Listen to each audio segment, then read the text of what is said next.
Hello student, welcome to our channel. मैं हूं फैजुल्ला खतीब और आज हम लोग देखने वाले हैं dual nature of radiation and matter में पूछे गए महाराष्ट्र सीईटी के अंदर प्रीवियस क्वेश्चंस के सॉल्यूशन।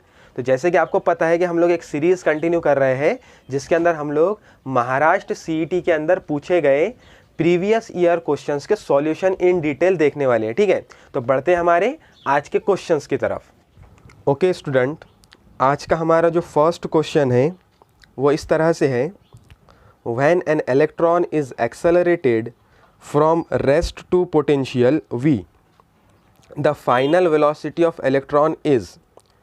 ये क्वेश्चन MHT CET के अंदर 2005 में पूछा गया है। अब इसके अंदर 4 ऑप्शन दिए हैं, आपको सही ऑप्शन पता करना है। ओके स्टूडेंट, हमारे पहले क्वेश्चन के अंदर हमको क्या बताया गया है, सबसे पहले क्वेश्चन को एनालाइज करना पड़ेगा। क्वेश्चन में इस तरह से बताया गया है कि अगर एक इलेक्ट्रॉन है और वो अपनी जर्नी को स्टार्ट करता है तो वो जब इनिशियल पोजीशन पर है तब वो रेस्ट में है, यानी रुका हुआ है, और जैसे ही वो फाइनल पोजीशन पे पहुंचता है तब उसका पोटेंशियल कैपिटल V हो जाएगा।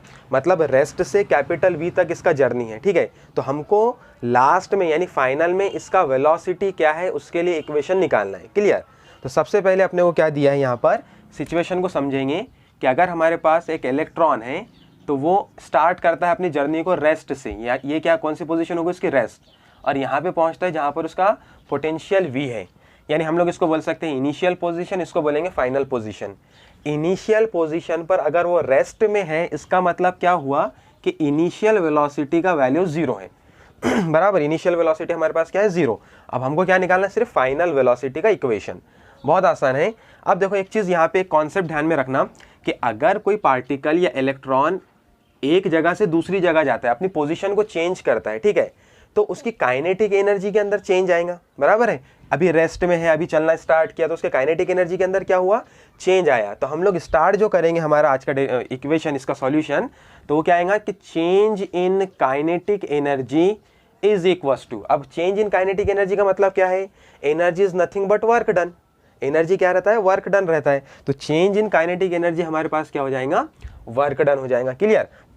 अब चेंज इन काइनेटिक एनर्जी का हमारे पास में इक्वेशन हमको इसको बनाना पड़ेगा। चेंज इन काइनेटिक एनर्जी का क्या मतलब है कि काइनेटिक एनर्जी जो हायर काइनेटिक एनर्जी रहेंगी उसमें से लोअर काइनेटिक एनर्जी को माइनस कर दो। ये ऐसा बोल सकते, फाइनल काइनेटिक एनर्जी में से इनिशियल काइनेटिक एनर्जी को माइनस कर दो। लिख लेंगे इसको, क्या होगा देखो, काइनेटिक एनर्जी का इक्वेशन बन जाएगा हमारे पास। काइनेटिक एनर्जी का जनरल इक्वेशन क्या रहता है, half m v square, half m v square. V यहाँ पे क्या है, फाइनल वेलोसिटी, ठीक है। देन माइनस, इसमें से माइनस क्या करना है, half m u square. U क्या है यहाँ पर, initial velocity, is equals to किसके बराबर रहेगा, वर्क डन के बराबर। क्लियर? अब देखो यहाँ पे इसमें से हम लोग कॉमन ले सकते हैं, हाफ एम को कॉमन ले सकते हैं। तो इक्वेशन क्या मिलेगा अपने पास में, half m in bracket v square minus u square is equals to work done. अब वर्क डन के लिए हमारे पास एक रिलेशन है, work done is equals to होता है, work done is equals to, वैसे तो हमारे पास में पोटेंशियल का एक रिलेशन है, potential is equals to work per unit charge. तो इसी को हम लोग रीअरेंज करके वर्क के लिए इक्वेशन लिख सकते हैं, यानी वर्क इज इक्वल्स टू क्या हो जाएगा, अगर इसी को हम लोग आगे बढ़ाएंगे तो वर्क इज इक्वल्स टू हो जाएगा हमारे पास में पोटेंशियल इंटू चार्ज। बराबर, तो यहाँ पर मैं वर्क के जगह पर डायरेक्ट रख सकता हूँ यहाँ पे potential into charge. Clear?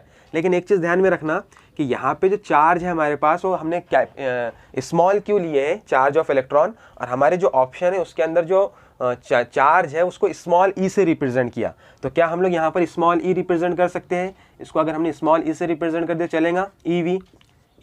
Clear? अब इसके आगे हम लोग इसको फर्दर सॉल्व करेंगे। ये रिलेशन से हमने यहाँ पर ईवी को लिखे, ठीक है।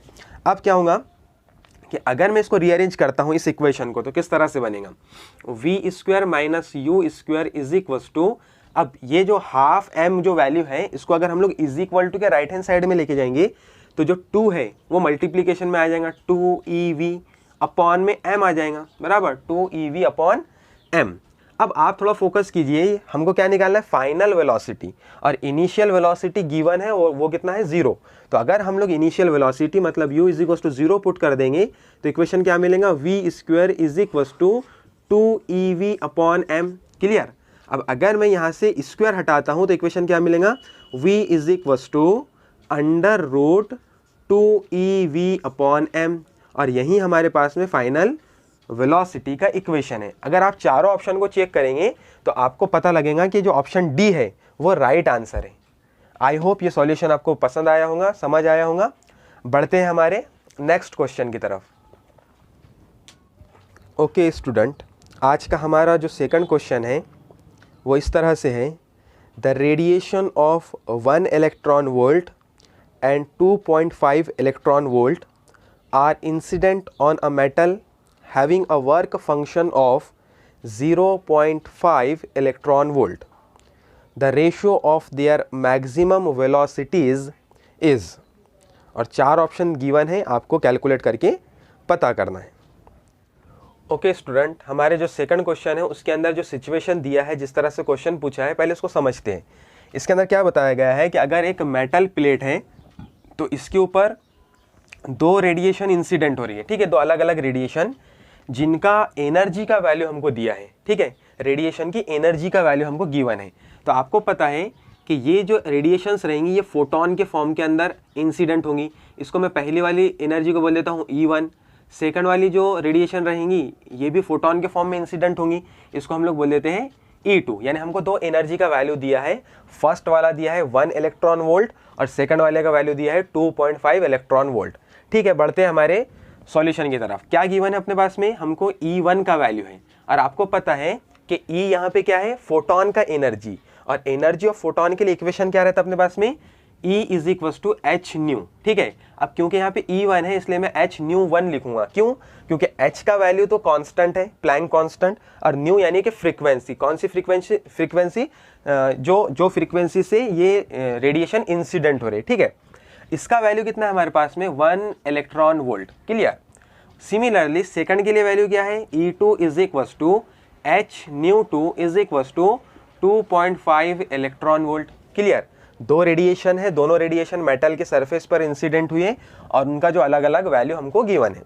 देन यहाँ पे वर्क फंक्शन, इस क्वेश्चन में वर्क फंक्शन का भी वैल्यू है, φ0 = 0.5 इलेक्ट्रॉन वोल्ट। इस तरह से अब एनर्जी और वर्क फंक्शन के रिलेशन से हम लोग काइनेटिक एनर्जी निकाल सकते हैं।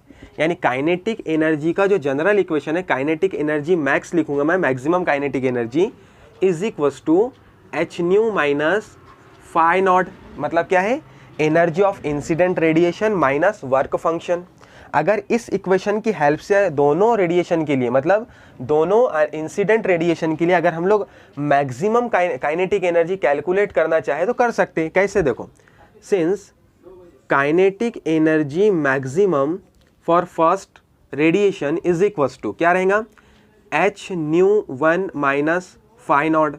hν1 का वैल्यू कितना है, hν1 का वैल्यू अपने को कितना दिया, 1 इलेक्ट्रॉन वोल्ट, माइनस कितना है, 0.5 इलेक्ट्रॉन वोल्ट। यानी आंसर कितना आ गया, 0.5 इलेक्ट्रॉन वोल्ट। क्लियर? अगर 1 इलेक्ट्रॉन वोल्ट में से 0.5 इलेक्ट्रॉन वोल्ट को माइनस करेंगे तो आंसर कितना आएगा, 0.5 इलेक्ट्रॉन वोल्ट। उसी तरह से kinetic energy maximum for second radiation क्या रहेगा, hν second minus φ0। hν second का वैल्यू कितना है, 2.5 इलेक्ट्रॉन वोल्ट माइनस फाई का वैल्यू कितना है, 0.5 इलेक्ट्रॉन वोल्ट। यानी आंसर कितना आ जाएगा, अगर 2.5 में से 0.5 को माइनस करेंगे तो 2 इलेक्ट्रॉन वोल्ट।